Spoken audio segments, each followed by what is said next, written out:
Retrograde education में semen में sperm खारिज करने के बजाय वापस चले जाते हैं, यानी डिस्चार्ज के वक्त सीमन आगे जाने के बजाय पीछे की तरफ चली जाती है और ये स्पर्म की हेल्थ और स्पर्म की प्रोडक्शन पर असरअंदाज होते हैं।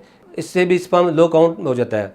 मर्दों में हार्मोनल इम्बैलेंस की वजह से भी स्पर्म का काउंट लो हो जाता है। जिस तरह ख्वातीन में ओवुलेशन या प्रेगनेंसी के LH और FSH हार्मोन ज़रूरी होते हैं, बिल्कुल इसी तरह मर्दों में भी न सिर्फ टेस्टोस्टेरोन बल्कि LH और FSH की भी नॉर्मल मिकदार बहुत ज़रूरी है। अगर हार्मोन की डेफिशिएंसी होगी तो मर्दों में स्पर्म काउंट लो होगा। वो मर्द हज़रात जो ब्लड प्रेशर, डायबिटीज़ की दवाइयाँ इस्तेमाल करें, इनमें अद्वियात के साइड इफेक्ट की वजह से स्पर्म काउंट लो हो जाता है।